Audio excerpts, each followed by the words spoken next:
brother, but I can't do it at the moment. Why? Yeah, fuck the audio. When you get in it, right? See it, but I was supposed to be watching a football match tonight on TV, but I'm not watching it because of this.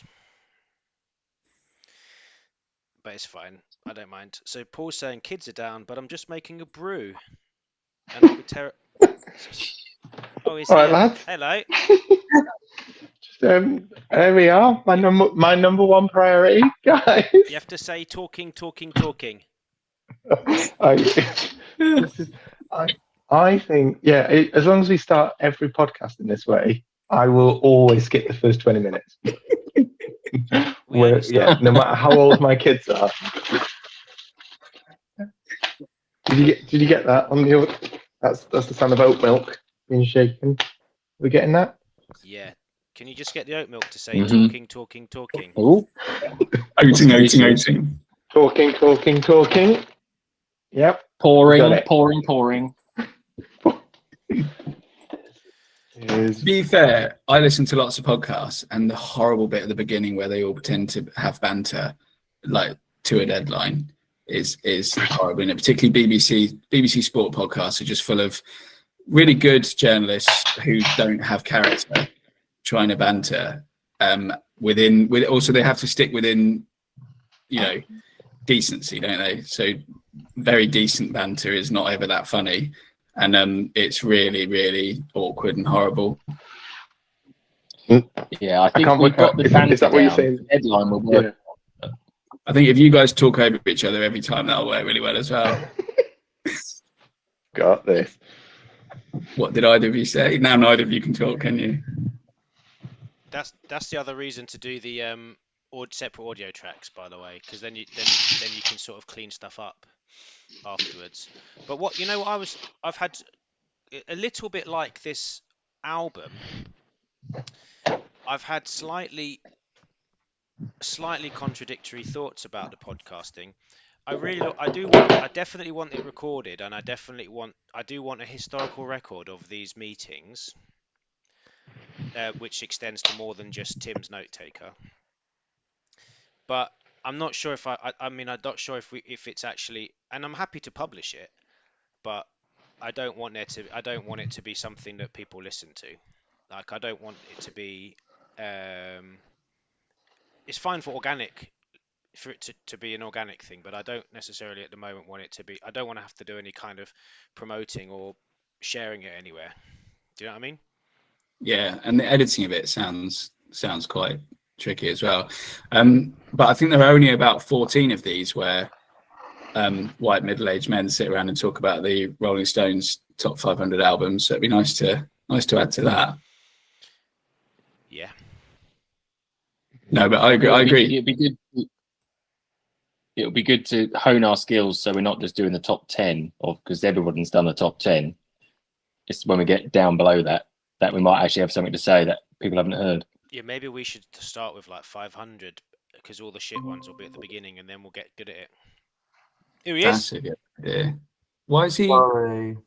Why is he in some weird? Oh no, it's okay. Hello. He does look like he's in a bunker, doesn't he? Can you hear me? You're a bit quiet. Can you blink 3 times if you need help? Oh, it doesn't work. Any better? You sound lovely. Your voice is nice and soft, but it is slightly quiet. But mine's very quiet. I think it's yours is better than mine. Let me see if I can change it. Let's hack the mainframe. Also, if we kind of hone our craft, we might get bleep hot at not swearing, might we? So I'm quite keen to not everything that comes out my mouth to not be unpublishable. I'm going to enjoy watching that. Bleeping hell. Bleeping hell. Has anyone been watching? I know this isn't completely relevant to this podcast. Just quickly, has anyone been watching the new Partridge? Oh, I haven't started it yet, no. But I've been exchanging texts with a friend about Osthouse, and it's just very, very funny. It's good, isn't it? Very good. Yeah, I think I might just be quiet for a bit until I get a Sennheiser. Does Jake know it start that we can see it starts? You're talking to us, Jake. We can see you. Yeah. I'm talking to you, saying it's going to be quiet. I'm going to get until I get a Sennheiser. Can you not hear me at all? It's really funny stuff. Yeah. It is good. Yeah, I think you're right, Steve. I think we'll wait before we publish any of them for a little bit. I don't mean No, publish. like I said, mean this broadcast. is live. I mean, this is literally live on YouTube now. Like, it's in the ether. People can watch it. If they find it and watch it, that's fine. But the reason I stopped, the main reason I stopped doing my podcast was because it was so annoying having to.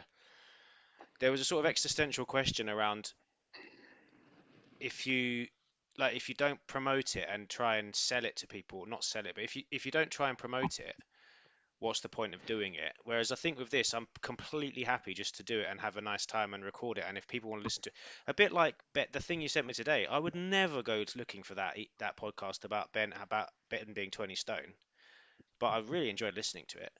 Was that actually Ben? Yeah. When did he do that? Somebody called Kat Thorne. Just to do a bit of cross promotion. When we promote this, we'll be promoting Kat Thorne's podcast up here. And Ben's son always says like and ascribe. Whenever he makes anything, he phones, he says like and ascribe. So like and ascribe. But there's a woman called Kat Thorne, Jake, who talks to people about motivational stuff. And sorry, do you remember when Mum said if somebody's talking, you're listening, and then you wait for your turn, then you talk. Hugo. Who's Hugo? She wanted to interview somebody for whom weight loss jabs had worked, rather than just because obviously the thing is now weight loss jabs work until you come off them and they don't work. And so I think the interesting thing about him was that he's come off them for a long time now and he's still making it work. And so they were just quite interested in talking to him about that. And he's done a 35-minute interview. She's interviewed him for 35 minutes and it's really good. It's very good. Cool. But I like the idea that we record it, and then if people want to listen to it, and it is nice to listen to stuff, and it's nice to share it with people, but it at the same time be completely comfortable in our skins of if 3 people have listened to it, then that's absolutely fine, and it's not like you don't get a kind of like, oh my god, like this sort of existential dread of doing something that's not successful. I don't know about any of you guys, but I find I find it incredibly difficult not to measure myself against other people. And if I'm doing a podcast, I want it to be like the 13th most listened to podcast in the whole world. Otherwise, what's the point? What about the 13th most listened to about the Rolling Stones magazine top 500 albums? No, just like in general, just there are 12 more listened to podcasts in the world. But there are other things about those podcasts that make it so that you would be the best one. I mean, they've just got more funding, haven't they? Yeah, and obviously, I could easily crack the top 10 if I really put my heart into it. Yeah, exactly. But you've got other things to do. Yeah. No, we're on the same page there. It's just a very long page. So if we could make sure we're in the top 500 Rolling Stones top 500 albums podcasts. That would be good. So do you reckon in a generation's time people will be arguing about how you can rank those and how it's ridiculous ranking them?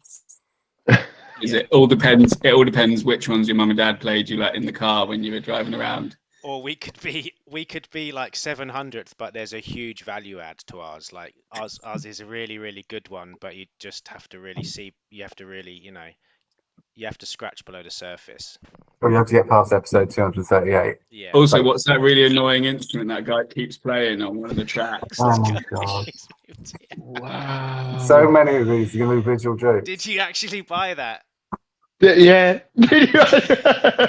No, the difference in it. I was trying to make a sentence that would make this make sense, but it doesn't. I've listened to Pet Sounds more every other month, apart from this, since I was maybe 10. Really? So yeah, I've had a shit month. Oh, I mean a shit bleeping month. That was just for me. Sorry, it was a bit too quiet. Can you say that a bit louder? There was a bit just quite. Your microphone went a bit quiet then. Just a bit quiet. No, so we're going to be able to try out a new, format where lots of this is going to be one-way street for me. So you're going to be able to teach me about pet sounds rather than me being a valued member of the team.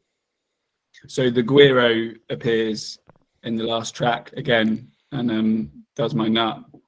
What's the last track called, Dave? It's a instrumental. It's the second instrumental, isn't it? And it's called It's Pet Sounds, isn't it? Oh yeah. I wish that had been a joke, but I actually forgot what it's called. Yeah. Anyway, it appears, Jay, and it's a bit like, like imagine music you're really enjoying and then you just got this running all the way through it. Amazingly, that's not coming through at all. Yeah, that is. Can you do that near your mouth? Is this working? It's incredible. It's like a magic trick. Right, so it really doesn't work as an audio thing at all. So it would have had to put a lot of effort into actually capturing that sound. That cost me £3.99. If you put the teat into your mouth and then strummed it, we are getting this, Steve, right? This is yeah. If you could get it to say talking. Talking.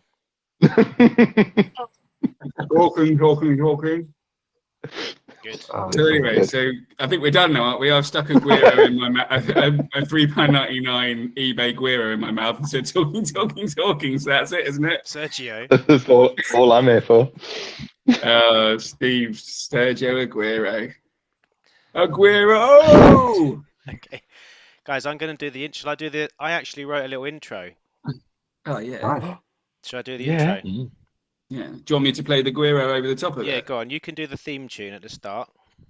But also, you can't hear the Guiro, can you? So I play it when I want, can I? He plays it when he wants. Okay, we ready? I'm going to put these bits really close to my mouth.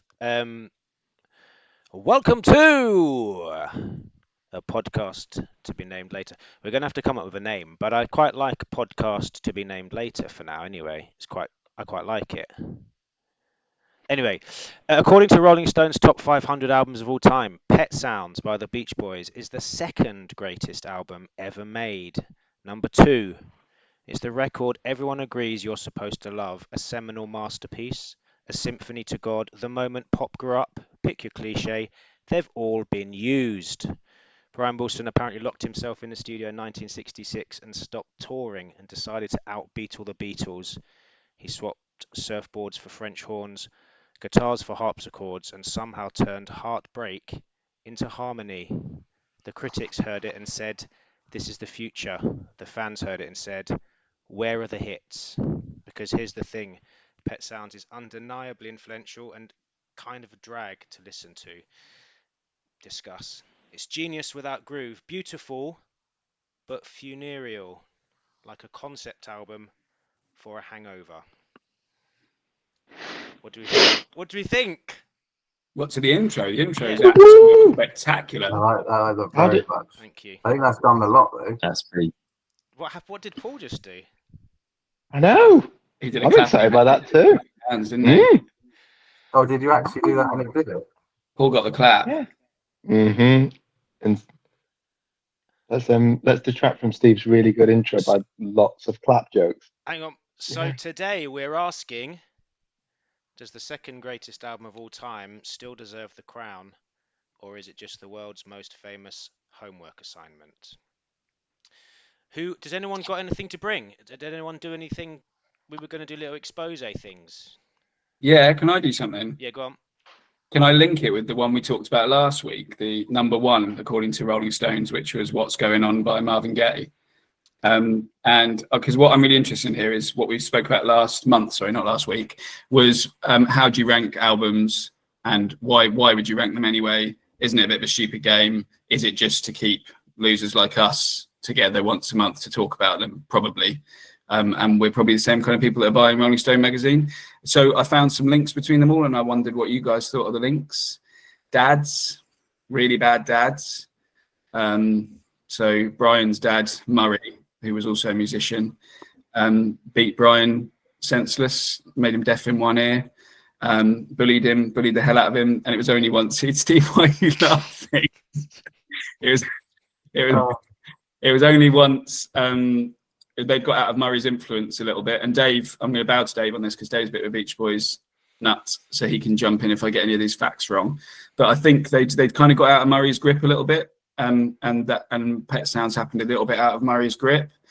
But also Marvin Gaye probably has the most famously bad relationship with a dad ever. Do you think? So difficult to find a worse relationship with a dad than Marvin Gaye's and his dad's. I can see Dave's head just ticking over about worse dads and sons. Anyway, so do you need a really, really bad dad to make a top album? And unfortunately, my dad's really good, so that's why all my music is rubbish. Then my second link was mental illness, in that Marvin Gaye seemed to be trying to kill himself, and which he achieved. He killed himself by didn't he? By giving his dad a gun and telling his dad to basically kill him. And Brian Wilson was really suffering mental illness, found out later on that he had schizoaffective disorder, so was a lot poorlier than even he'd given himself credit for. So there's a bit of that at play, I think. And then there seems to be, and I don't know what the link is here, that if you release a great album, one of the greatest albums, your record company releases the greatest hits to drown it out and get rid of it. And Motown did that to Mr. Gay, and whoever the Beach Boys record label was, and I don't know who it was. Who was it? Do you know, Dave? Anyway, whoever it was released the greatest. Say again?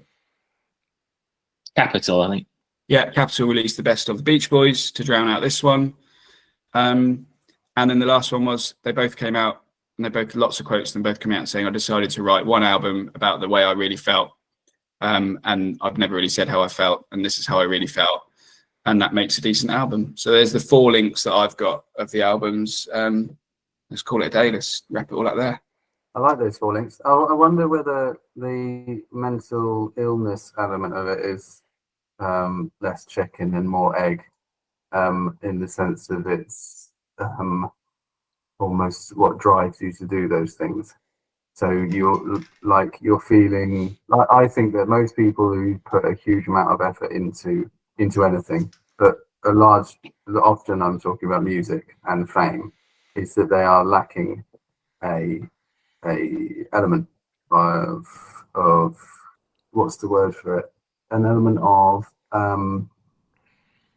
stability or feeling of contentment. So they're having to get that. They're having to fill that void with something else, and that's why they tend to put a huge amount of energy, on almost 100% of their time into music, and that's what it takes to become some of these incredible musicians.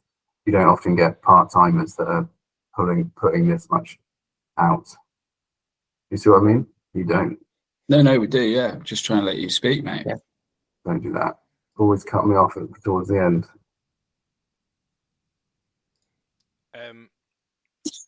I'm really finding it tricky because I was just remembering how Marvin Gaye put an E on the end of his name, Yeah. so that people wouldn't say that he was gay. But when Tim says Mr. Gay, it made him sound like a playground jibe. You're Mhm. all right, Mr. Gay. But yeah, I think both of those things are right. I don't mean, yeah, it's nice in terms of segue from the last album, but I don't know how important it is to kind of to transition smoothly between them. There are obviously similarities, some similarities, I suppose, and that's why it's quite interesting. I do feel like you set him up in that sense, though, because you did ask him for it. He didn't. He very deliberately opened it up for anyone to say anything, and I just came in and said something stupid. Oh, right. So I thought you were asking for exposés. Also, I started talking about mental illness having interrupted you from telling us you had a really tough month by playing a percussive instrument that ruined both top albums for me. The problem is that however bad my month is, I still don't think I could produce that. Like something as good as Pet Sounds. Gotta give it a go, though. Why was I haven't got anything to say about Marvin Gaye, Mr. Gay. I haven't got anything to say about Mr. Gay. I feel like it's a 70s cartoon character for kids. Mr. Gay. Yeah. Like Mr. Grumpy. Yeah. I met with when I met up with Paul, we were supposed to talk a little bit about this, and we ended up spending about 12 seconds talking about it because we were too busy talking about other stuff. But I've been on a weird journey. I want to come back, not necessarily to the mental health aspect of it, but I'm absolutely comfortable if you want to talk about it more, Jake. But when you said that you hadn't listened to it less in any other month, because am I being stupid? Does that mean you listen to this album a lot? This is you're not being stupid. I've listened. I wouldn't be able to say I've listened to it every month, and I don't think I've listened to it as an album. But lots of the songs, like we were saying before, what we were growing up with. Yeah. So I don't think as an album it's hard work. Like you say, it's like what they say. It's a concept album. Concept album for a hangover. I think that's a really good. It captures how you feel about it and how he felt about it when he was making it. Do you know what I mean? Yeah. So it's not a comfortable whole thing listen. But when but we all came yeah. because, and also David, I was really interested in how, because Tim said that you're a massive Beach Boys fan. Does that mean you're a fan particularly of this album, or you're a fan of the Beach Boys altogether? Because where I'm coming from, and this is what I was saying to Paul when we met, is that the Beach Boys are a huge part of my childhood and like my formative musical education, if that doesn't sound a bit too wanky. It does. That I just listened to loads of their stuff, but I'd never listened to Pet Sounds prior to this month.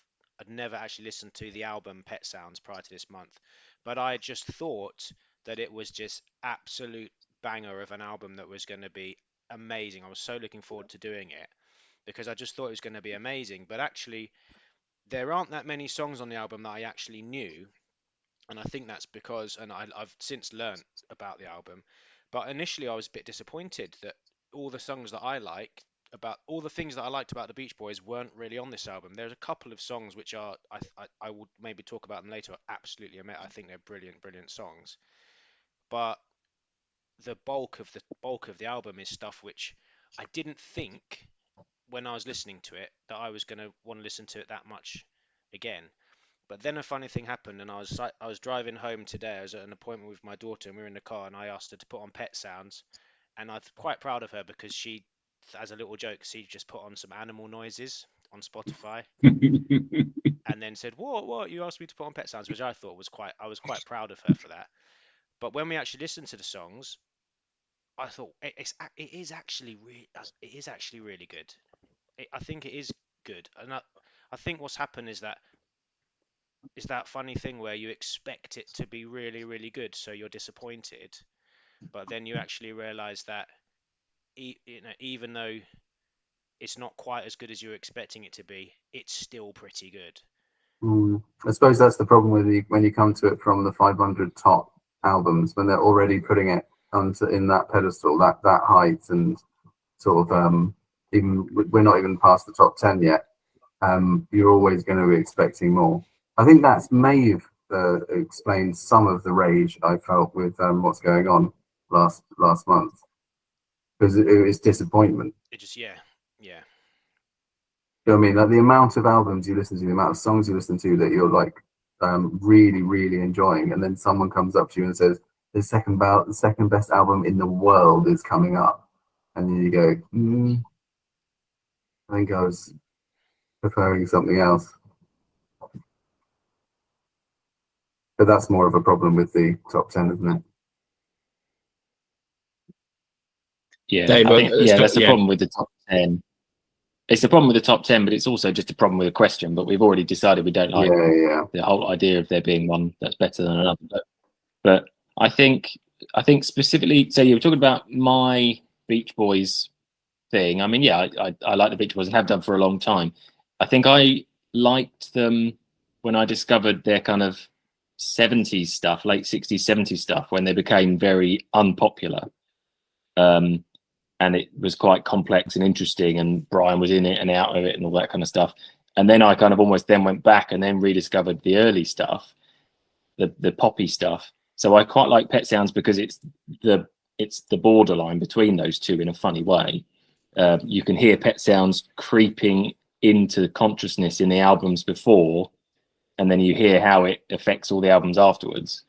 And I think, and this goes for the Beach Boys generally and Pet Sounds probably specifically, I really like the way that the first time you listen to the songs or the album, they strike you with their kind of naivety and their simplicity, and they just don't have much of a wow. The old instrumental kind of like, oh, that's incredible.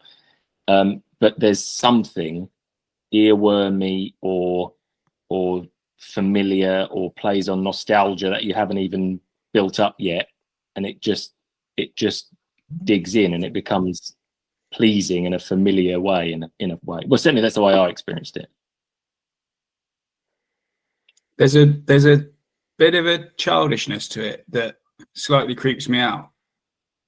And I'm in love with the Beach Boys. I absolutely love them, but I find it slightly. And I've always found, I think Brian Wilson is beautiful. Like I saw him live. I love him, absolutely love him, but he can be a bit creepy. And I think sometimes Pet Sounds, I think, is him at his most beautiful, but also at his most creepy at times for me. And it's hard to get beyond the comedy fart noises at times in there as well.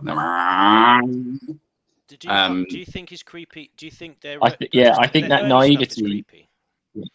Say again, Steve. Do you think it's their early stuff which is creepy, or do you think that the stuff that Pet Sounds is? What do you mean? Because there is like a slightly sort of adolescent aspect, an innocent, like a naivety or an innocent sort of adolescent rawness.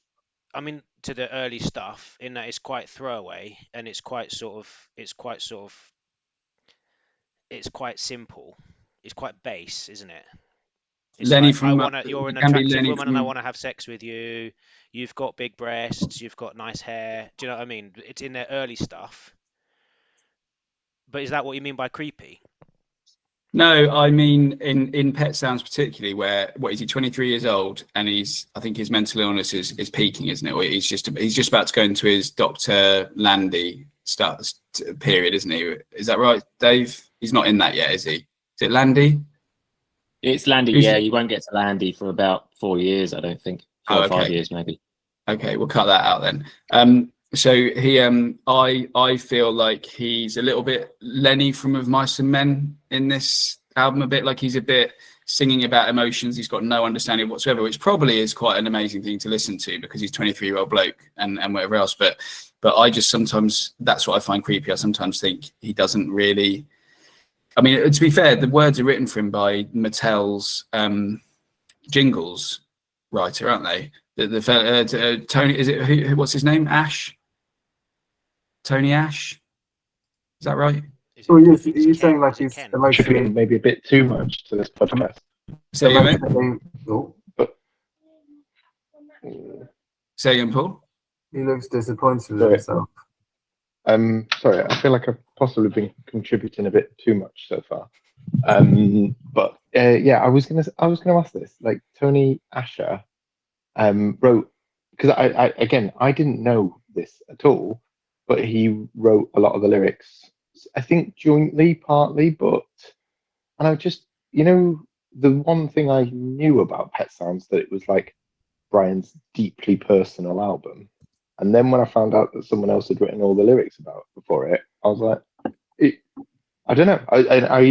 It made me feel a bit all questioning. I was like, oh, I've been thinking about it a bit. Like, can you, because I guess it's deeply personal in his musical expression, and maybe he struggled with like the lyrical expression and kind of sort of, but can you outsource the lyrics and it still be a personal album? Well, like get somebody else to write your diary. I think you answered exactly. Your own question with the musical output of it, the musical expression that could easily be his personal feelings to it. So are you saying, Tim, that you feel like he's sort of emotionally maladjusted? Yeah, it sounds, again, the first time I listened to Pet Sounds when Dave got me to listen to it or mentioned it to me, and I was probably trying to get in with Dave a bit. And Did he force you to listen to it? no, he complete consent. He asked me, did I want a cup of tea and did I want to listen to Pet Sounds? Because this is what might make you think it's creepy. Yeah, but in the And middle put of Aguero's teat in your mouth. yeah, Did he exactly. Did he ask if you want to go and have lunch with Mr. Gay? And just so you guys know, it was around a quarter of a century ago last month that I first listened to Pet Sounds. No, that's when I met Dave. I think it was about a year after that he forced me one night to listen to Pet Sounds, and I remember, yeah. Anyway, and I've always struggled with it because Mum got us a cassette when we were in. It must be in the late 80s. She bought a cassette of the way that. So I was quite lucky. I actually went on the journey of the Beach Boys in the order the Beach Boys actually did it. So she got a cassette, which was the picture of them, that famous picture of them with surfboards and 60s shirts on the beach. I know for a fact Steve's wondering now what a 60s shirt is, but you know what the stripy shirts and whatever else. And the tape was full of everything you'd imagine it was full of, which I think are brilliant. Those really simple, let's pretend we surf because surfing's cool. Let's pretend we're in love with these women we're not really in love with because that would be cool. Let's pretend everything, but isn't it jingly jangly? And haven't we been singing together forever since we were kids with our cousin and our neighbour, and we all sing really well together, so it's fun. So I discovered that. Then Dave played me Pet Sounds. And I've just always found Pet Sounds a bit difficult, and it's always made me a bit of an Emperor's New Clothes thing because I felt defensive about it being difficult, and I thought maybe I'm not sharp enough or musical enough or clever enough to get it. So then I've done the whole, well, it's Emperor's New Clothes, isn't it? Everyone says they like it, so you have to like it, and somebody's got to shout out and say Brian Wilson's got no clothes on. And so I suppose I've now got the courage to say Brian Wilson's got no clothes on, guys, but God Only Knows is probably the best song ever. Paul McCartney's probably right.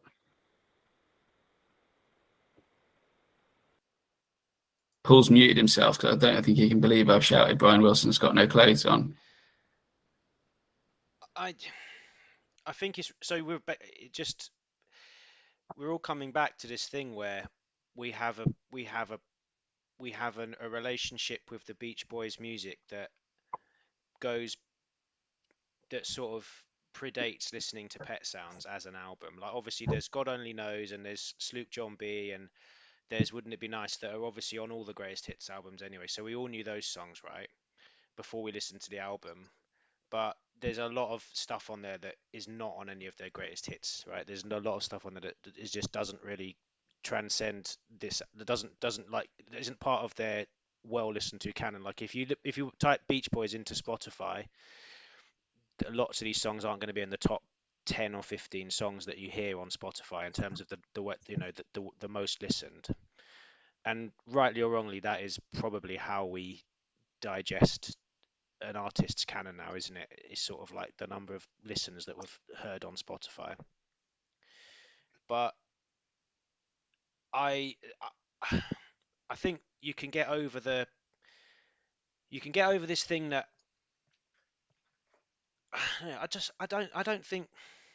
I'm struggling a bit to bring together what Paul was saying about how he didn't write the songs and everything.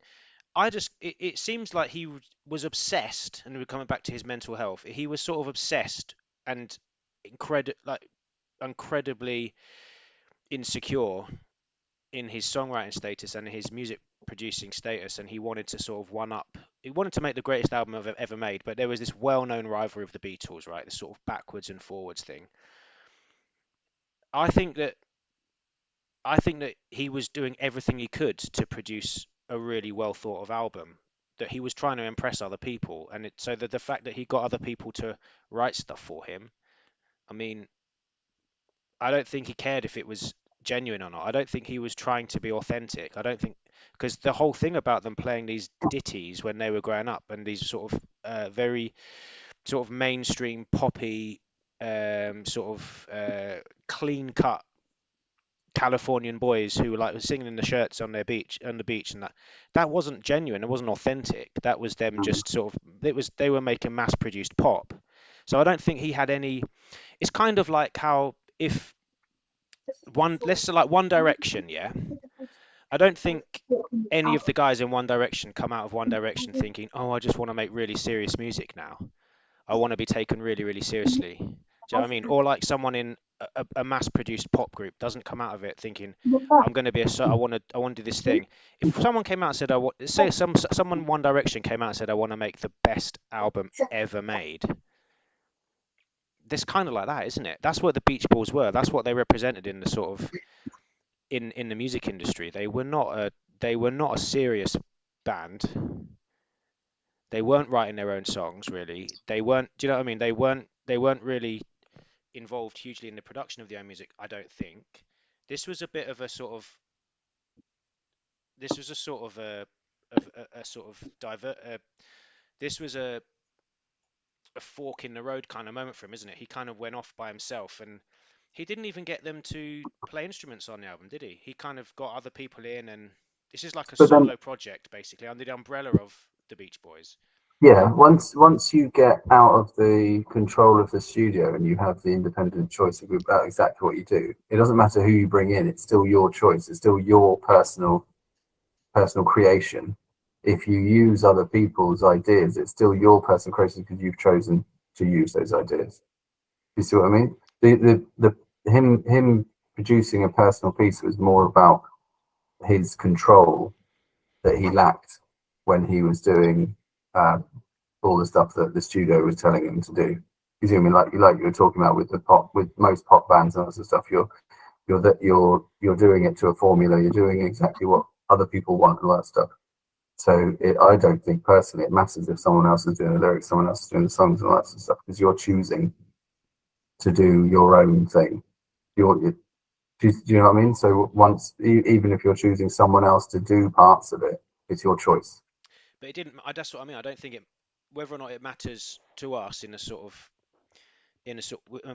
us ascribing value judgment to it. Like, I don't think it mattered to him. I don't think he was troubled by the idea that he was doing anything that he just wanted to be taken seriously. He wanted to produce this thing that was a kind of almost like a work of art. He was kind of like an auteur. Do you know what I mean? He wanted to be revered. It's kind of like what I was saying, you know. What's an auteur?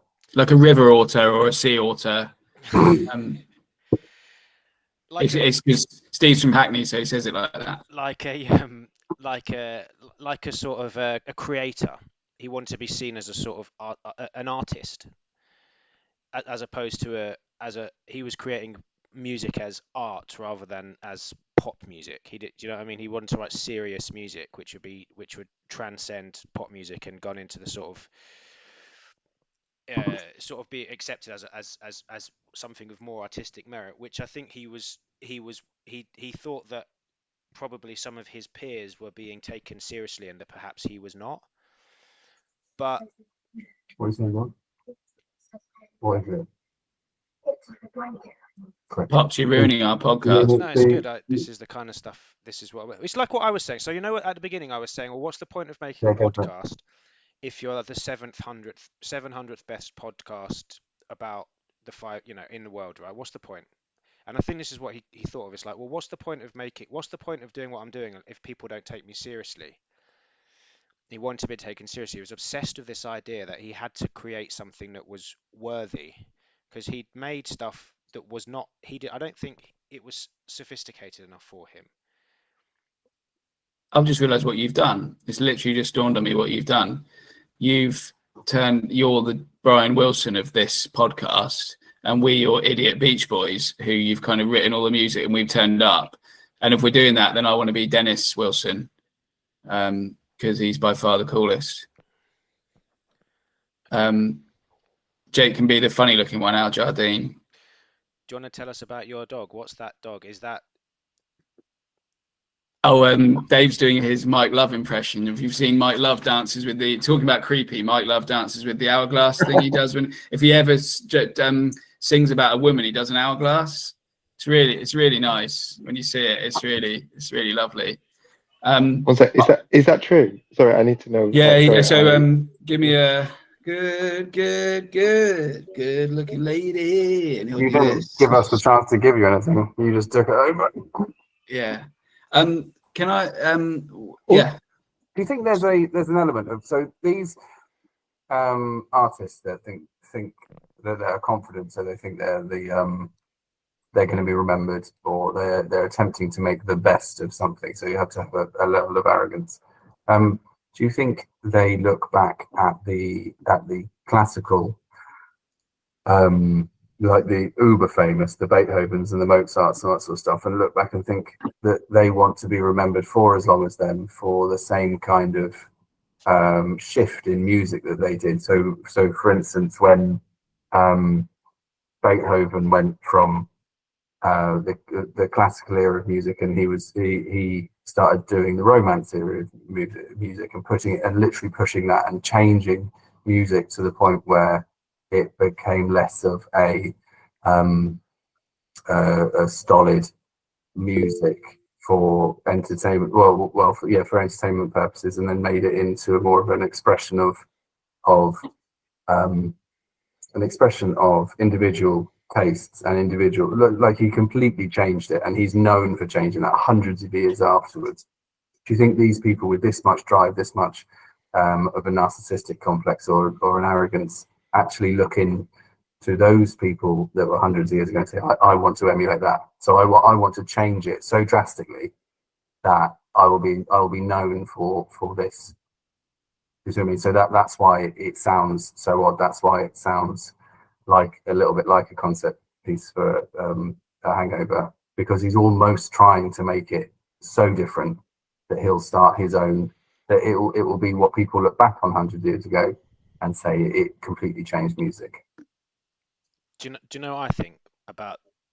I think some people might, but I honestly think that when I think about Brian Wilson, I think that he wasn't really thinking about his place in a sort of historical. I don't think he was saying, I want to be remembered for doing this amazing thing. I think he was just living in the present. He was like, I just want everyone to think, I want everyone to love this thing. I think, I can't remember whether I saw the quote, but he basically said something like, I want to make the best album ever made. Like that's what he wanted. But I don't think he was thinking about it, I want to make the best album that will ever be made. I don't think he was sitting there thinking, I want to write the second best album of all time. I think he was just saying, I want everyone to recognize me. He was trying to sort of, I think he was living in the moment.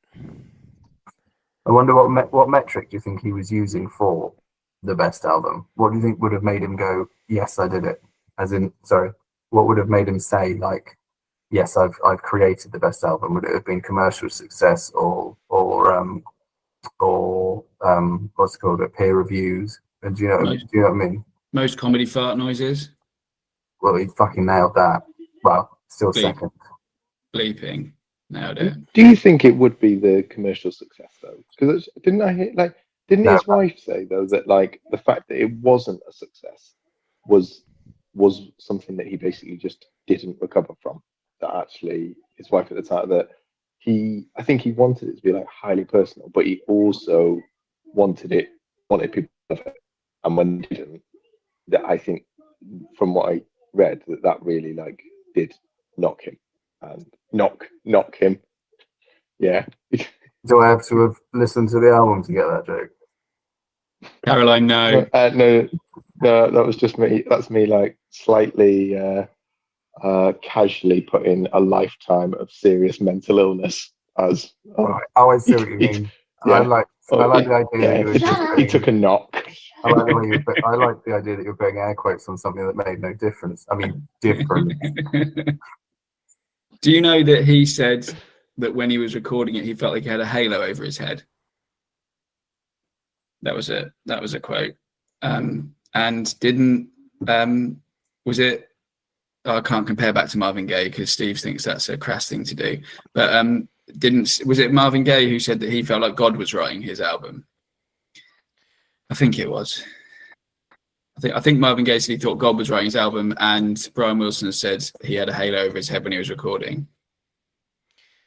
These are just things people say, man. Yeah. These are just, it doesn't, this is just some of the shit people say in interviews, like, it's just, I don't know. It might have been like, do you think that you almost had a halo over your head when you were writing this album? And he was like, yeah, I suppose maybe had like a halo over my head. You know, it's like when footballers get interviewed. It's just they kind of get led to water so often in terms of what they're actually going to say.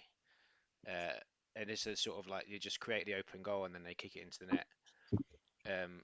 That was like a football reference about football references. But anyway, it's fine. That's amazing, Brian. I mean, that's possible.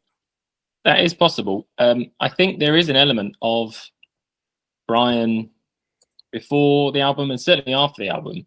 Like, he treats music as something that's his religion. He's religious about music, and it's almost kind of. I think he got so much comfort from music in his childhood, and songs like "In My Room" is where he's talking about I'm just there on my own and the music, and he sings there's lots of other tracks later in the 70s about music being this kind of connection to his God.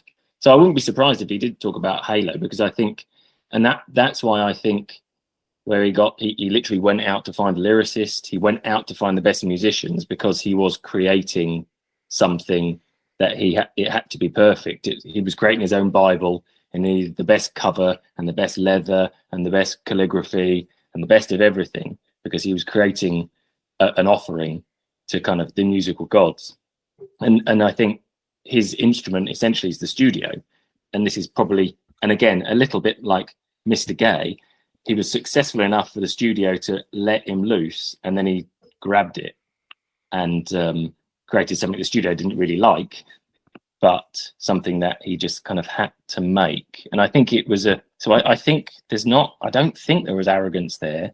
I think there was just a drive to create an offering, really, an art piece. Yeah, and it cost a fortune to make, didn't it? So they chucked a lot of money into it. So they had a lot of trust in him. So they must have been really annoyed when they heard it. And I don't mean that. I genuinely don't mean that for she. But they didn't like it, did they? They didn't like what he'd done. The Beach Boys didn't particularly like what he'd done. From what I can make out, he didn't particularly like what he'd done, because he want to make, again, Dave, history, Beach Boys history, but wasn't what he really wanted to make Smile. And he never really got his mental health stopped him from ever getting around to making that. Well, yeah. So Smile kind of was coming out. I mean, it's funny. I mean, I like Pet Sounds more than Smile, because Pet Sounds still feels like a vibe. Smile feels like it's just mental. And it's probably musically really amazing. But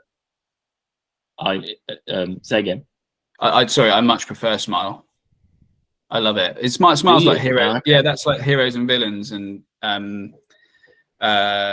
chuck it. It'd be good if I knew another song from Smile, wouldn't it? You love Smile, do you, Tim? Name 5 songs. But yeah, I do love it. Is Smile the one that he then released in like the 2000s, right? He called it Smile, not when he released it. No, wasn't Smiley Smile? No, Smiley Smile was released by the Beach Boys in 70, I think, give or take. Yeah, that's what I'm trying to say. You proper love it, don't you? You love that one. You want the one? Yeah. The album. The album you got. Yeah. I mean, some of my favourite albums, I know the name of them more than once. I love Toothless Smile. But it says, I'm just looking on this thing. It says Smile was what he called a teenage symphony to God. He'd gone kind of further, but the Smile was what the band hated. I don't think anyone hated Pet Sounds. Smile was what everyone else hated. Didn't Mike Love think Pet Sounds was rubbish?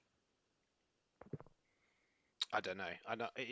Mike Love famously asked, "What the hell is a columnated ruins domino?" What? Wow. That's not an animal, vegetable, or a mineral. Famously. What the hell is a columnated ruins domino? It's a good question in the sense that I do agree with them. That needs to be answered, but I just didn't expect it as a question. Isn't that track 4 on Smiley Smile? That's off Surf's Up. Like you'd know. Can I say something about Mike Love? The debate where, so Jay, you said you haven't managed to listen to it much or do much research because you're having a mental health crisis that we're laughing about. Oddly, not a mental health crisis. There's lots of shit happening. So you're not going to turn it into an album? Well, I tried. That's Okay. why I've got this shark behind me. Oh, what shark? As in a cordless Hoover.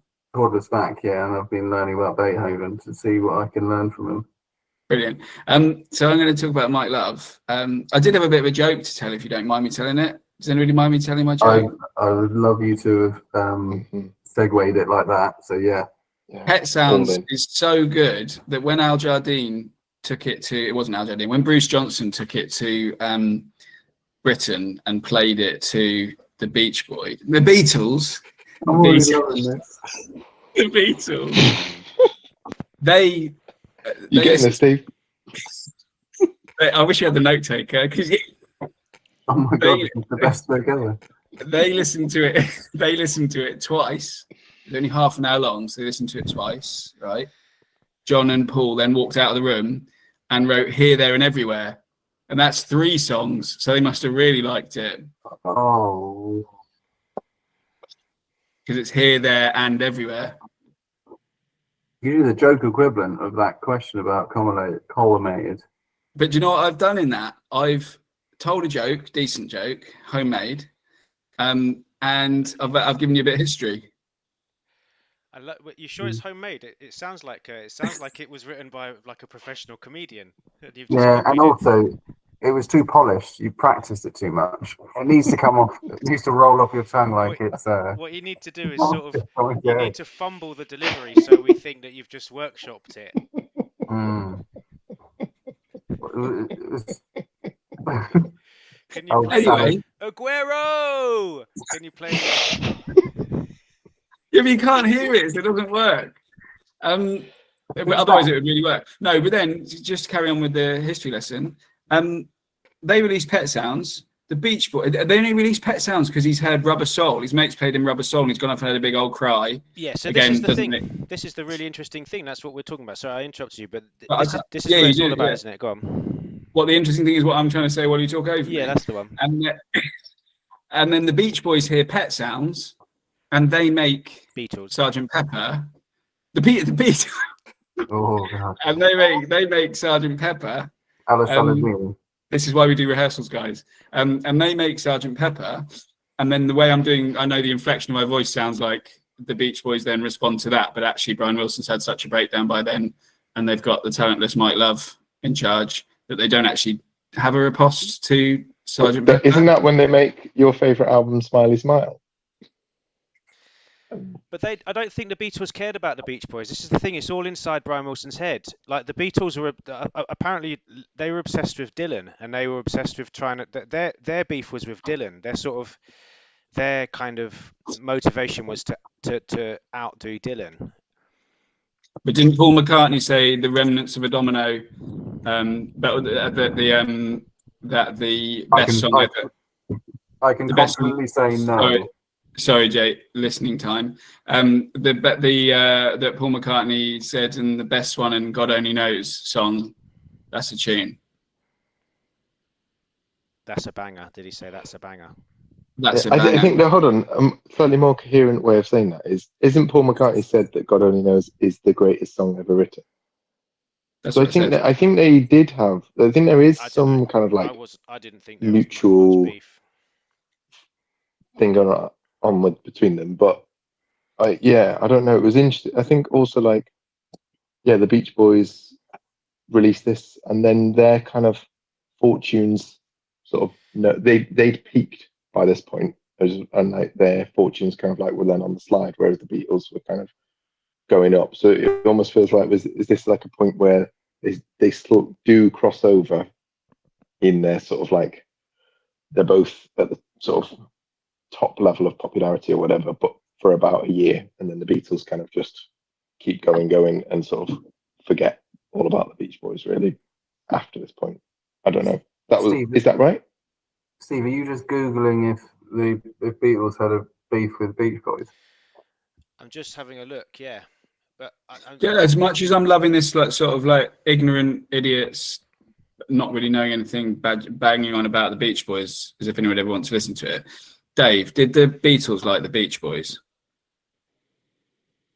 I think obviously commercially the Beach Boys were ahead in the US, and the Beatles were really wanted to be successful, especially in the US, because that's where their influences came from. I think they must have appreciated the musicality of Brian Wilson in things like Pet Sounds more than the people who wanted fun. And also, I mean, the Beatles wrote and did Back in the USSR, which is an obvious Beach Boys kind of parody kind of thing. The Beach Boys did various Beatley type parody songs on albums as well. So there was a lot of back and forth. And I mean, you can't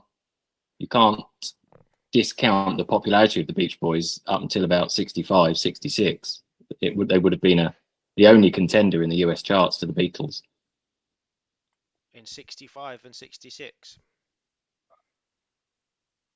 Up to about then, yeah. So I mean, 65 is Beatles in the US, isn't it? Pretty much, and that's probably top of the Beach Boys popularity. Did the Beatles kill them, or did Pet Sounds kill them? Pet Sounds probably. Well, no, because after Pet Sounds, you've got Good Vibrations, which is the best Beach Boys song ever, commercially and musically, probably.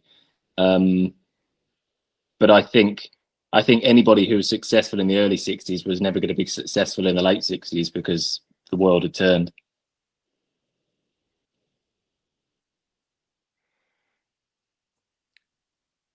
I mean, sorry, go on, Tim. I was just going to say, no, you go. I was just. I'll make it really quick. Good Vibrations is what Pet Sounds wanted to be, and then they didn't put Good Vibrations on Pet Sounds, and he had the opportunity to put Good Vibrations on Pet Sounds, but he said he didn't want to. And Good Vibrations is absolutely perfect, and it's exactly what he says about Pet Sounds. Brian Wilson, for me, is actually what Good Vibrations sounds like. Their voices, the music, everything. I genuinely don't think you can beat that song. And I think if that had been on Pet Sounds, I don't think I'd be arguing for a second that Pet Sounds is absolutely brilliant. If it had been that, God only knows. And didn't we have a lovely time when we were kids? We should have been adults and married, whatever that one's called. Wouldn't it be nice? Or yeah. I think that with Good Vibrations in there is amazing, but he decided not to put Good Vibrations on it. I think you're right. If you've got one more song in the, I mean, it sounds really facile to say it, but like one more song that would be on their greatest hits album on Pet Sounds, then it just tilts it in the favor of being a really, really, really strong album. The second best album of all time. Like, we're not even saying that, but I just think an album, to listen to an album, this is not how we consume music anymore, but to sit down and just listen to an album, I think you want one or maybe two more songs which are like, oh yeah, that's a really good song, for it to be a really good album, a really strong album. I think it's a good album. Like I was saying at the start, like I was disappointed with it, but I still think it's a good album.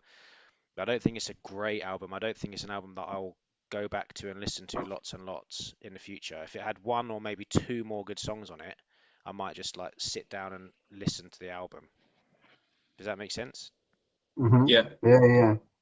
I think although you say it's facile, it's also what we're doing when we're listening to music. I think some people, if they were doing the same thing we're doing, 5 people talking about albums, would talk about the music and the technical part of the music more than we're doing. Both times we've done this, we've really done a deep dive on the person and their motives. And when some people would think this, like, well, why are you talking about that? You're talking about the album. It's the album you're meant to be talking about. So the way that we view albums, we are going to want music we want to listen to that makes us feel good or feel something or be an enjoyable experience. So no, it doesn't sound facile to think that you would want some better songs on there to call it a better album. Dave, what would you say your favourite Beach Boys album is? Probably Holland. Well, it's the Netherlands. But yeah, that is a country, isn't it? Is that the one that's got the trader on? Is that The country. Is it? I think it is. Maybe I didn't know this until this. Has it got the trader on it? Oh yeah, exactly. Yeah, Trader. Or trader? That's my favorite Beach Boys song. You sound like a 12-year-old. I don't. It is really good. It is really good. Do you want me to sing it or not? Can you sing I it do while doing now. the hourglass thing? This could be the you theme can't hear tune to the lyric. podcast. Trader sail across the sea, something in its 70s. No, the hourglass dancing. Oh, trader. Much better. Yeah, that's about. At once though, can you? Dave, that's interesting. Is the rest of that album where? Because I've literally, I think a friend put that song on a mixtape when we were about 16, and I remember being like, just like, what the fuck is this? Like getting, like, just thinking it was absolutely incredible, and I've loved it always. Literally never come back to the album and gone, oh, maybe I could devote 1 hour of my life to try and like listen to the rest of that. That's a dig. That's a dig at me. It's got Sail on Sailor on it, which is beautiful. Sail on Okay, Sailor is lovely. and even as well, sort of doing this like Beach Boys deep dive for a month. At no point have I gone, oh, I could go and listen. Like, only now. All right, fine. That's my takeaway. I'm gonna. That's interesting. You said that that's your favorite. I will go and listen to the rest of the album. So Is there your anything? takeaway is Pet sounds good. But that's the thing. Is Pet That's the Sounds- whole thing, though, isn't it? That's the nature of the beast. Like that's what we're all saying about this album, how it sits uncomfortably within our enjoyment of the Beach Boys. Yeah. Like I've not listened to any other I haven't listened to any other Beach Boys songs this month because I've just been wanting to listen to this album. But perhaps in the absence of listening to all the other songs, I've made them much better in my head. Do you know what I mean? They're amazing. No, they are. They're really good. They are really good. But I think they get better when you're comparing stuff of theirs that you don't like. It makes you like the other stuff more. Yeah. One thing was, I've been listening to this, but I did then just get an absolute yearning when everyone was basically just slagging off their early stuff, and being like, oh yeah, this is the master. I just went back and listened to Fun, and I fucking loved it. It's brilliant, isn't it? And I basically think I think there is a place for pure pop. And if we're going to carry on this podcast, I want to like championing like just really good pop songs. There is like just really well. I love it still. So I did kind of go back and do that. But also the other thing is like I think I've got probably had a similar experience to the rest of you with Pet Sounds this time around, except for what was it? I'm Waiting for the Day. Is that right? Is that one? That's one. I'm Waiting for the Day. That I'd never heard of before, and I now love that song. That a lot of the rest of the album, again, I hadn't heard before, and I probably won't again. But that song, I'm a bit surprised that isn't, I don't know, bigger. I really like it. I really like it. Feels like it's got some of the like, wouldn't it be niceness? It feels like it's got that kind of wall of sound thing of just like where it's sort of quiet and then it just all comes in at once. And it's upbeat and like I'm surprised that I've never found or heard that before.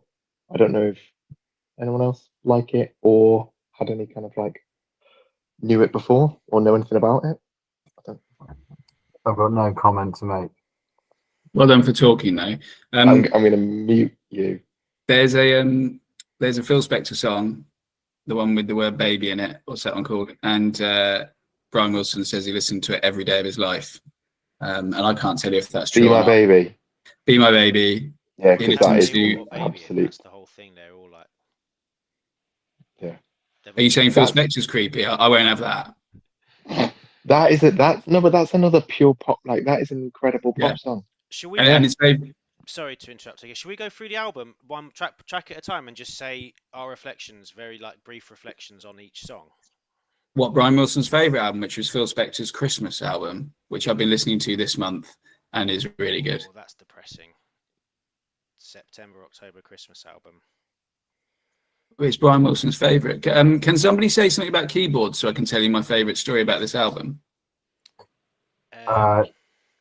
We can put that in. We can do that in post. Just go. Just say it. Okay.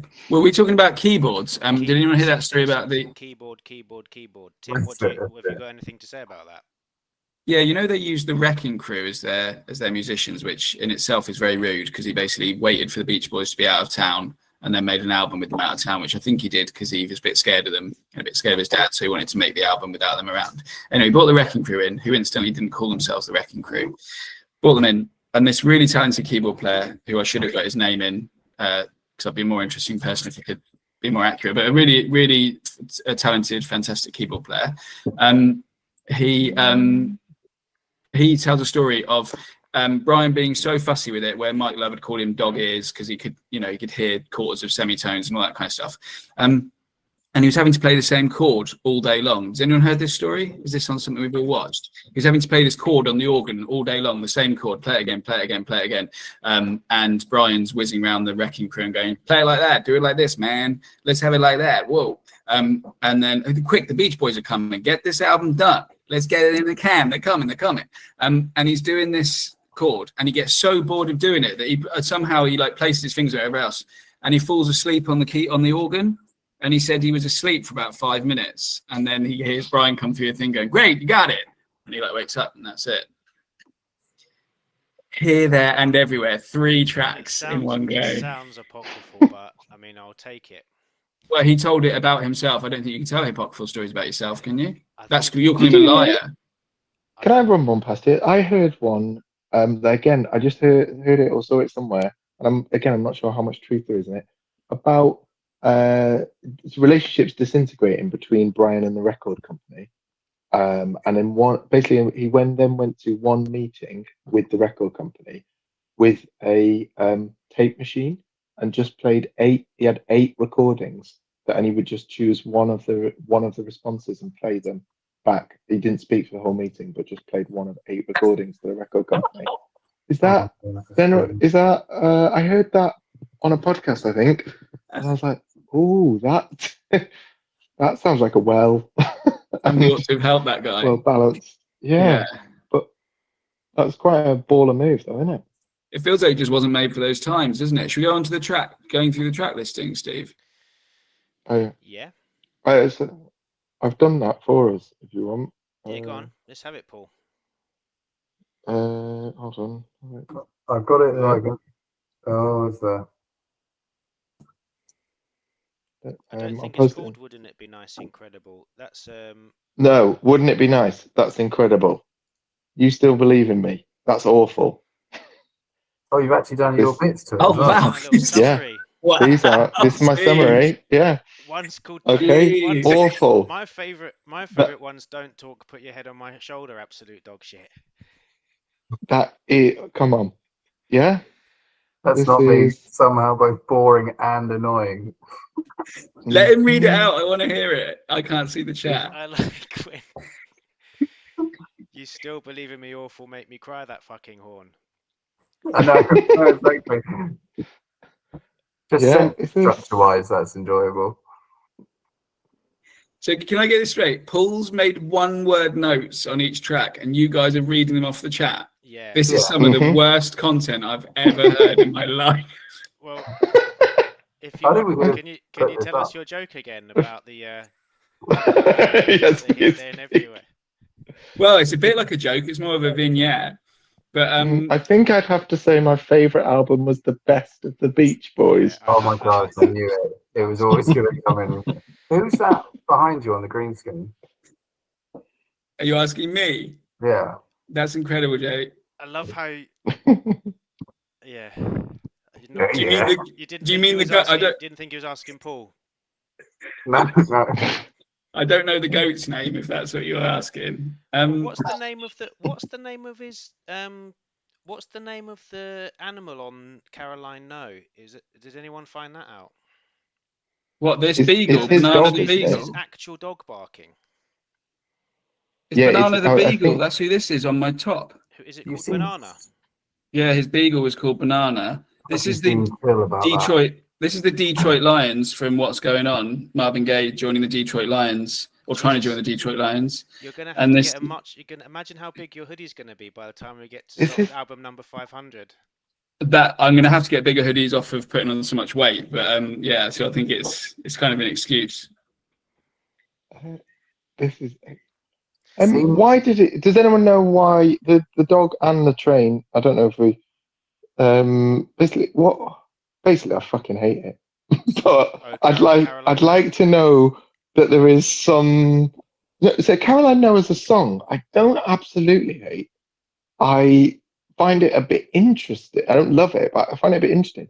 I think it is an absolutely mad choice as a lead single when you've got God Only Knows and Wouldn't It Be Nice on this, and even Waiting for the Day, which I like. Was that Like, the first Caroline single released No, off the album? that was the first. Yeah, that's Can you- madness. Can you explain your critique of I'm Waiting for the Day? Surprisingly amazing, never wired before. Oh, never. Okay, yeah, No, That's- genuinely. never. Hold on. Never. Oh, you mean never heard before? Never heard before. Yeah, that's it. Sorry. Yeah, there we go. When the dyslexics me. Also, utter brutal. But is the filler? does anyone know the train and the dog thing? Like, I kind of want to know why. Like, is there a like creative or symbolism, or like what is it?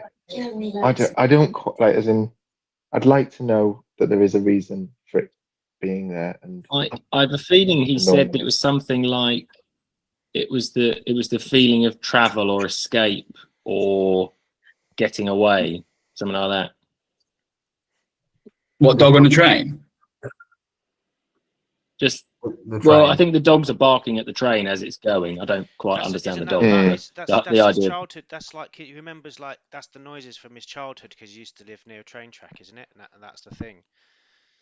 So Okay. it kind of reminds him of his childhood because that was like a very very sort of present sound in his formative younger days.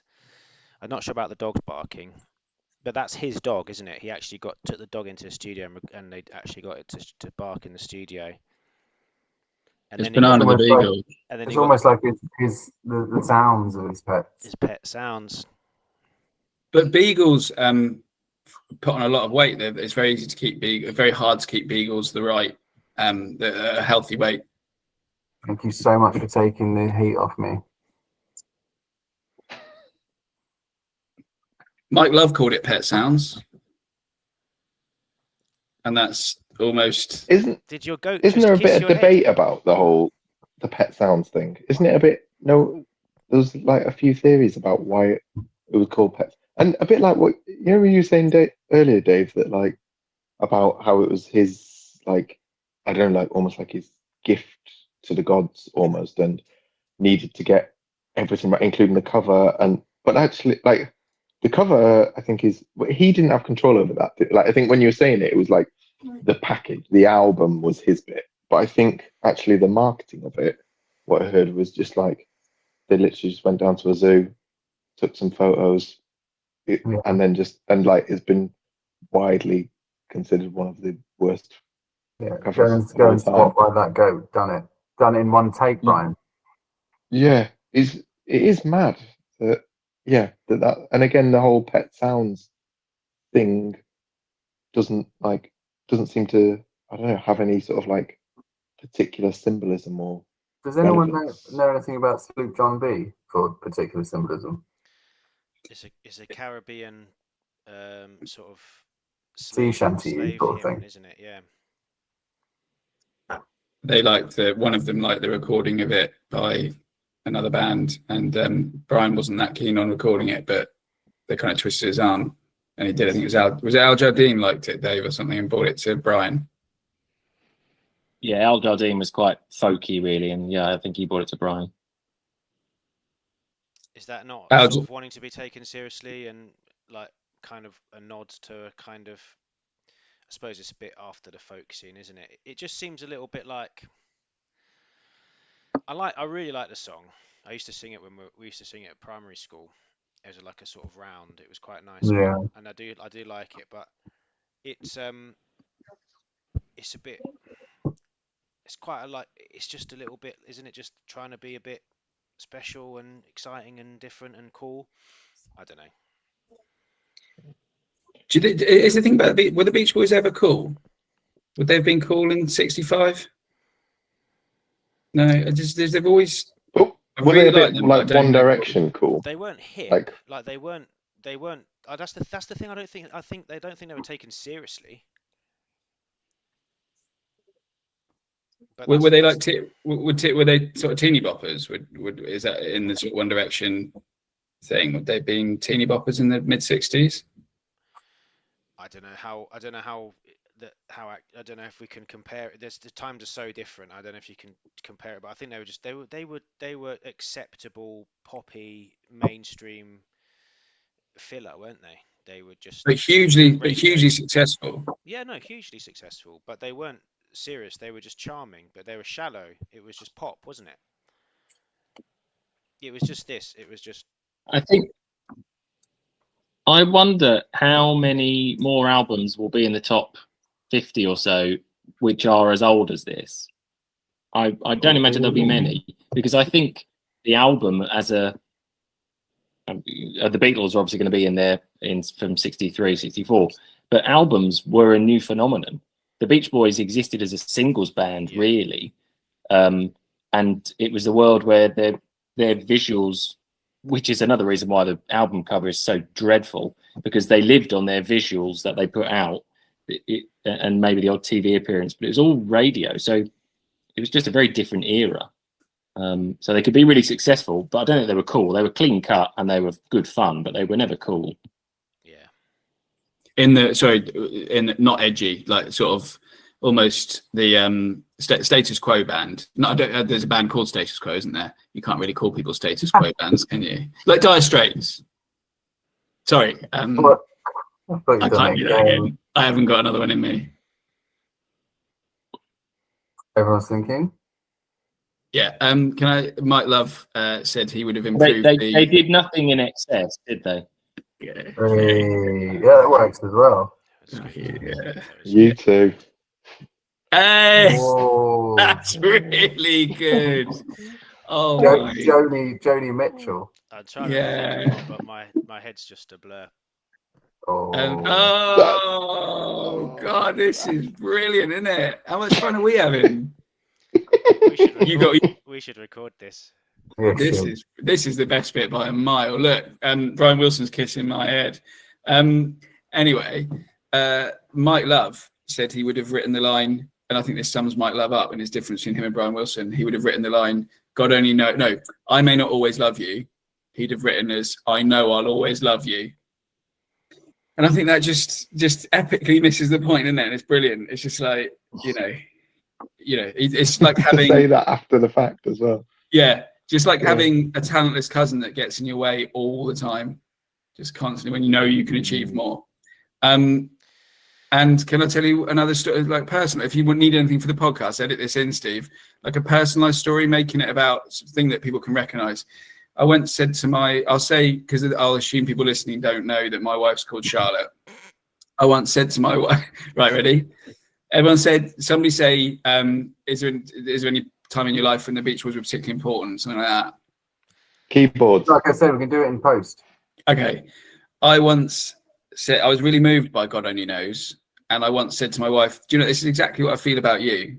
Like, it's really making me think about you, and it's exactly how I feel about you. And I meant it as well. I struggle with sincerity, and I meant it. And then she pressed play, and it went, "I may not always love you." And yeah. Oh. But then, yeah. That lyric it's a good lyric. It's because it's I will always love you. Yeah. As long as that's what it meant. Yeah. But she hadn't skipped forward. Oh, I was like, no way. She just paused it and walked out. Yeah. So often the girl's fault. like that Mighty Boosh moment where, you know, that's why I don't like cricket. Yeah. Very good. Right. We've been recording for about 75 minutes. Edit it into something good, Steve. How much usable stuff have we got? You've got to have a 20-minute podcast now that's listenable. So just do my joke if you want. We could do like a 45-second YouTube short, and that's probably. That's it. I think we could just do Tim's joke. That could just be the episode. Or just this. It should just be one single line of we'll do it in post. Why is it so? Well, I know put it next it's to your mad mouth. that Don't, put it next to your mouth, the microphone, but don't speak at the same time. because that thing is so loud it can ruin entire songs. Why is it so quiet? It's amazing, isn't it? But this is the crazy thing. So he obviously tried to record it, struggled, had to think of a different way of recording it. New science had to be involved in the recording of that. That's how much they wanted the sound. Yeah. Yeah, can we have the whole podcast as it's just one excerpt of this? Let's do it in post, and then it ends. Yeah. Well, we could just say. I just got. Go on. Sorry. Carry Tim. on. No, you go. No, you. No, you go. No, because I know you only want me to go, so you can go over the top. Mm. So. I'm not going to do that. I'm not going to do that. Yeah.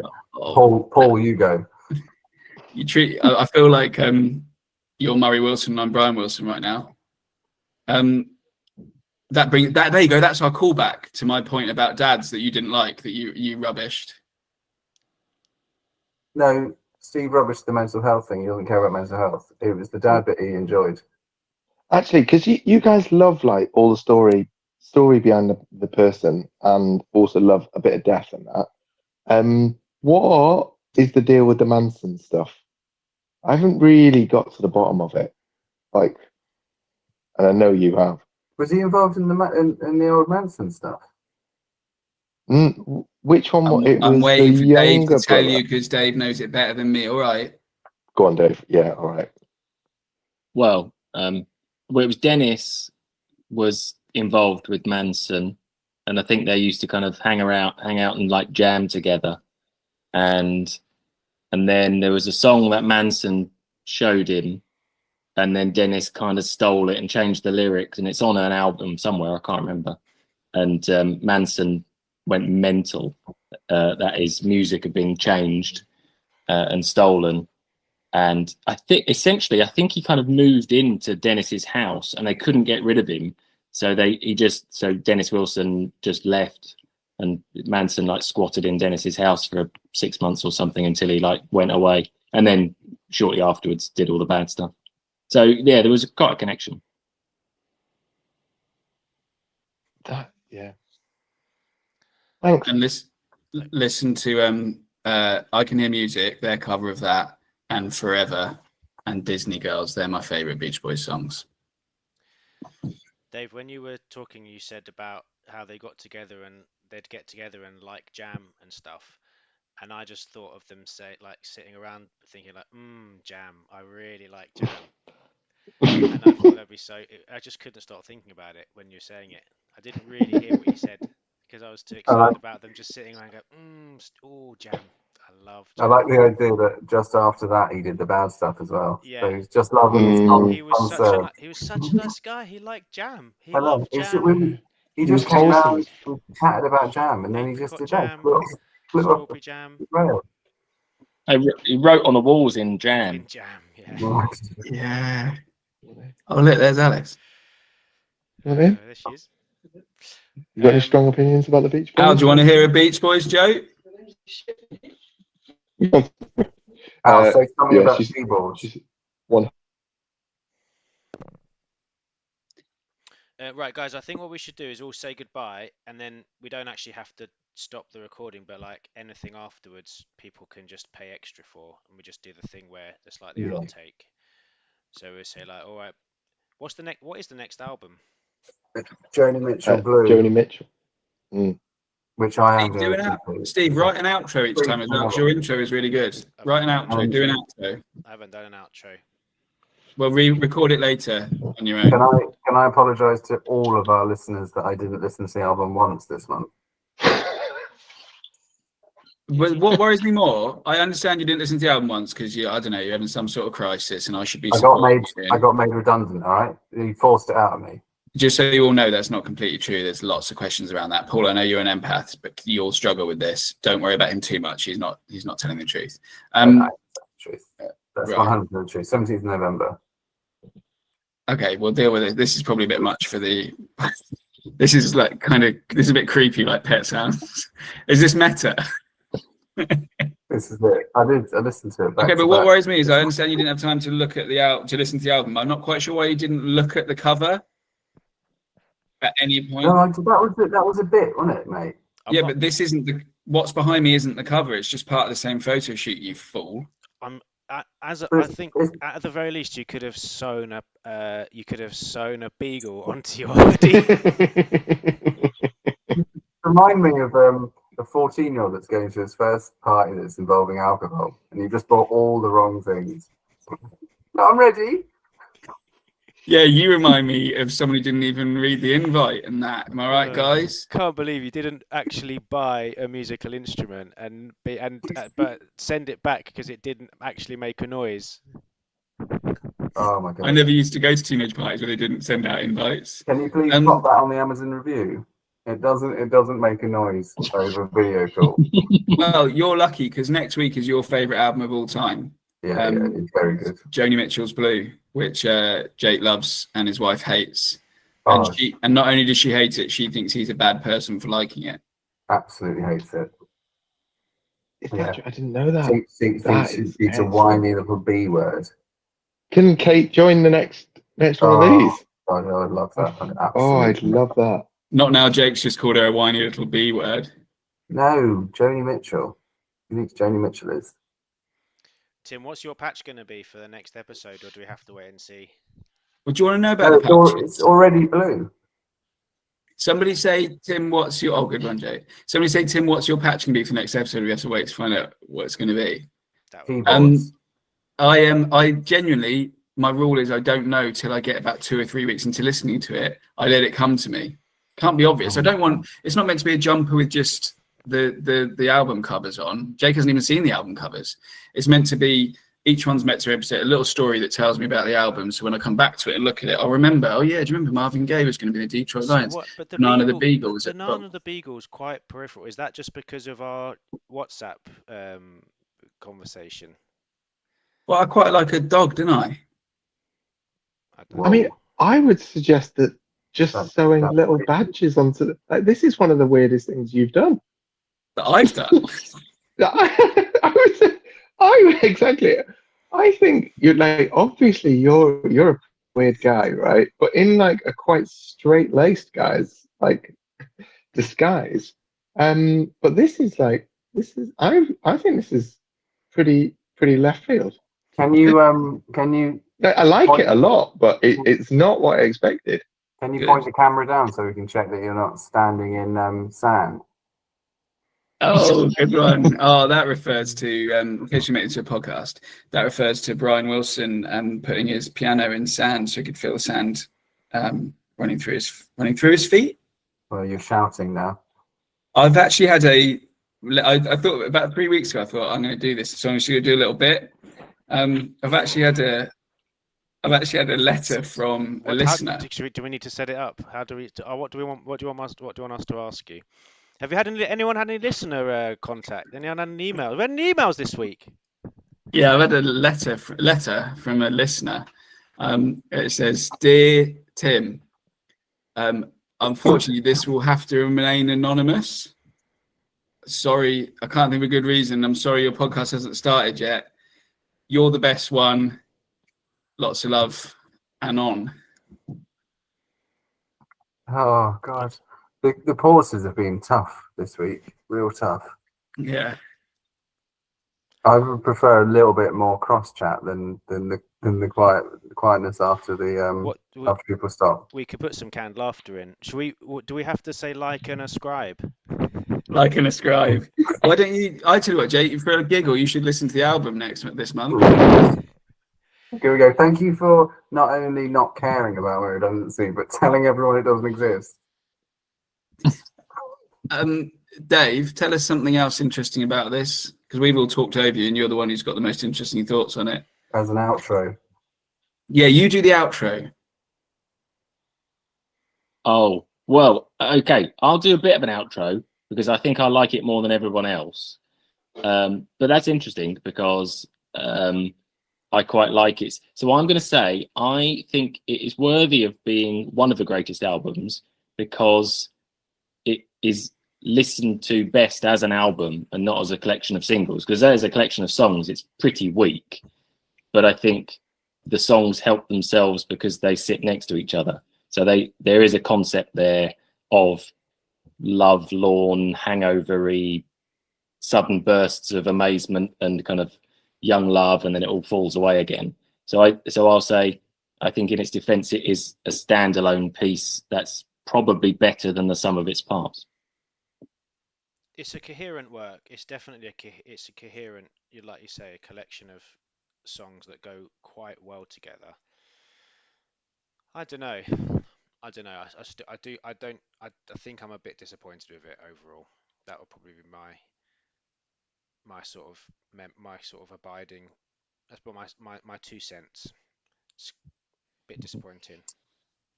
I didn't find it fantastically memorable.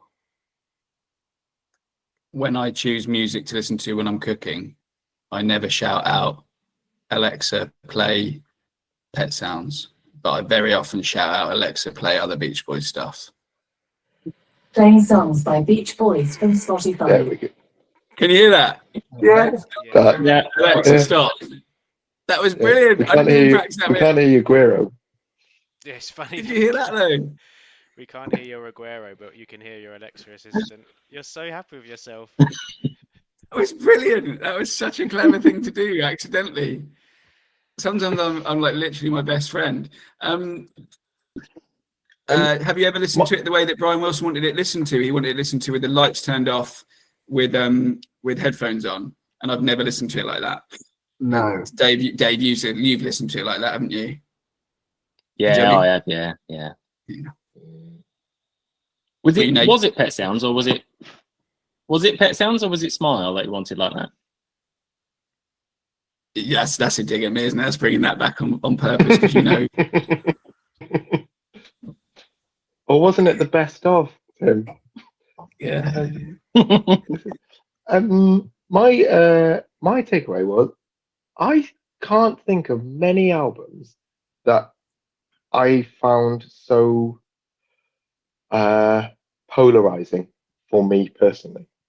Like, as in, I think like, Wouldn't It Be Nice is one of that's my number one. I think I went into this not really knowing, but I think you might be right that Good Vibrations is at that same level as well. But I wasn't quite sure what my favorite was. And like with God Only Knows, but I think Wouldn't It Be Nice is incredible. I think God Only Knows is so like I don't like it quite as much, but it's like right up there. And I'm Waiting for the Day, I really like it. But then other songs on here, as you may be able to tell from my quick little notes, are fucking dog shit. If that is me being literally making quick notes 10 minutes before we started this. But I can't think of an album because I've had of such like I love these. I will definitely some of the songs are like all-timers, all-time greatest for me, whereas others I don't think I'll ever listen to again after this.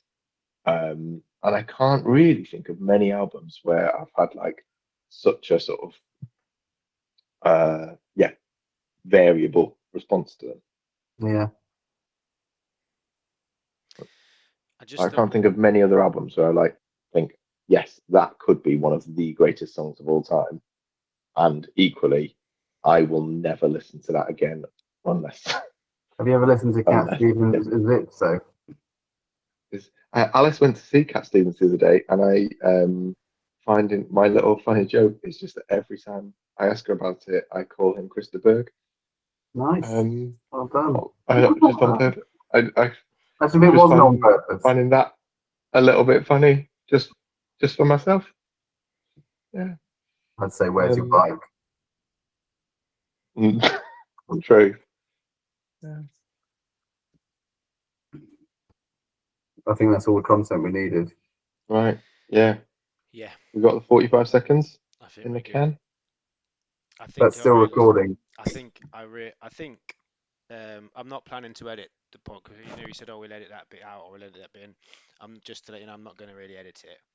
But just at the end of Paul's anecdote there about Krista Berg, it's just going to sort of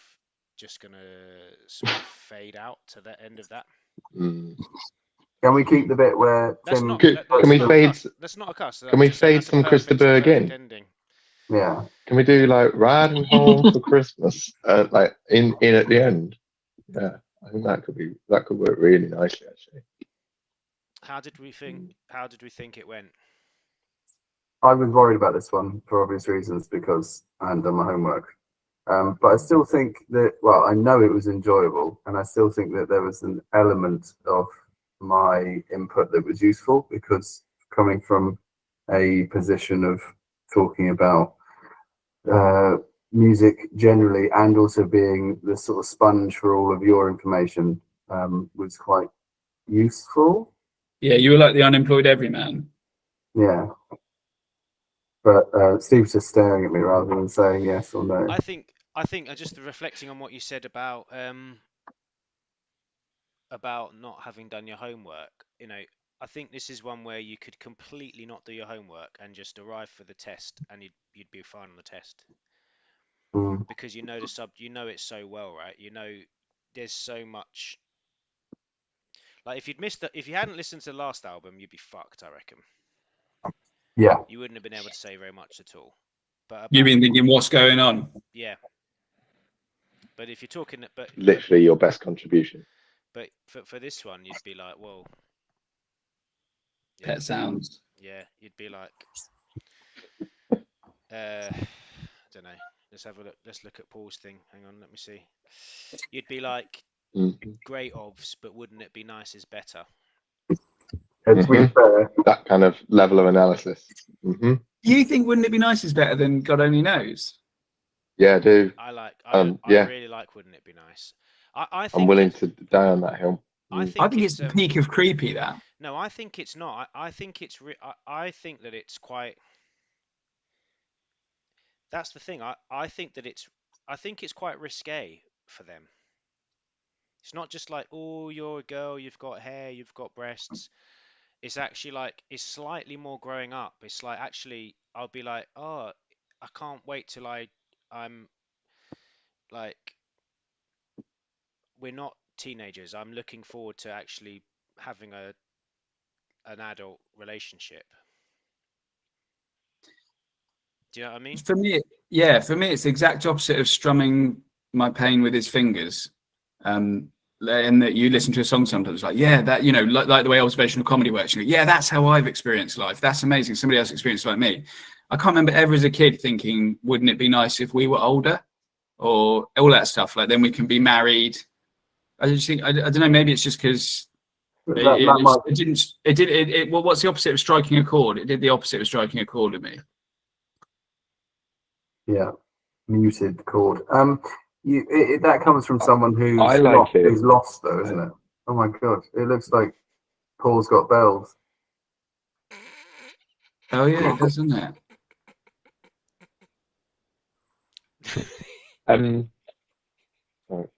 So are you calling me lost or Brian Wilson lost? Not to sound aggressive. No. I'm saying as in the person who would say, wouldn't it be nice to be older and have an adult relationship and have that security and all that stuff, is someone who would feel lost, someone who is feeling like this life of